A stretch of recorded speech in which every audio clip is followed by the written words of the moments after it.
హిమాలయాల నిశ్శబ్దంలో ఒక కథ యుగాలుగా నిద్రిస్తోంది. ప్రకృతి యొక్క ఉగ్రరూపానికి ఒక మనస్సులోని కలవరాన్ని శాంతింపజేయడం సాధ్యపడలేదు. ఆ అడవి అంతా ఆమె అడుగుల గాయాలను మోస్తూనే ఉంది. కర్కటి. ఆమె శరీరం పర్వతాలంత విశాలంగా ఉండేది. కాని దానికంటే గొప్పది ఆమె ఆకలి. అయినా ఆ ఆకలి ఎప్పటికీ తీరలేదు.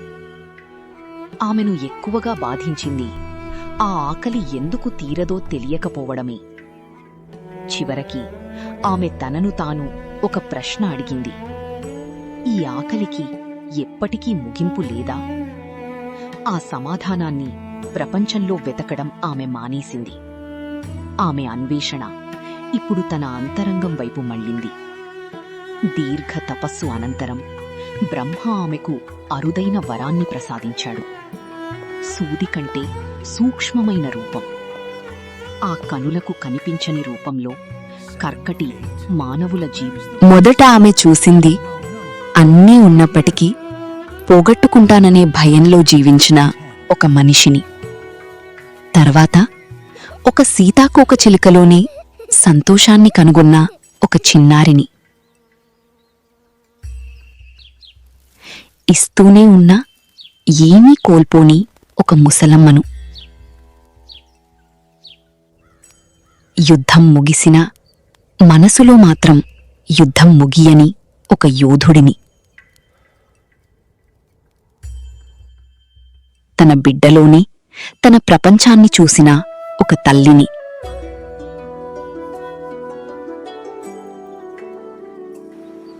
ఏదీ స్వంతం చేసుకోకుండా అన్నీ పొందిన ఒక ఋషిని.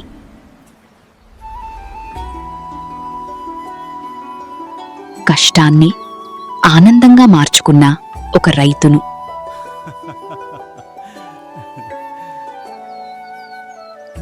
ఉన్నదంతా పంచుకున్న ఇద్దరు పిల్లలను.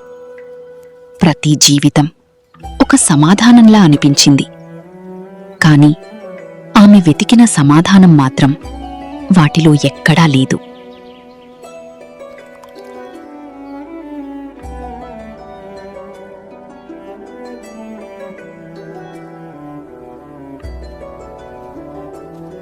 అలా కర్కటి మళ్ళీ తన అసలు రూపంలోకి వచ్చింది. ఆ ప్రయాణం చివర్లో ఆమె ఒక జ్ఞాని రాజును కలిసింది. కర్కటి అడిగింది, ఎందుకు ఏదీ నాకు తృప్తి ఇవ్వదు?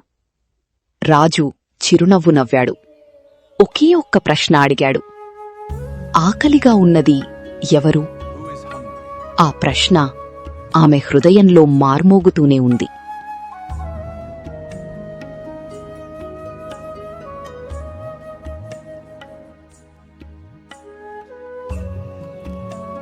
ఎంత సమయం గడిచిందో ఎవరికీ తెలియదు. కాని ఆమె కళ్ళు తెరిచినప్పుడు ఆమె ముఖంపై ఇంతకు ముందెన్నడూ లేని ప్రశాంతత కనిపించింది. కొన్ని ప్రశ్నలకు సమాధానాలు కాదు, నిశ్శబ్దమే ముగింపు. కర్కటి యోగ వాసిష్ఠంలోని ఒక ప్రాచీన కథ.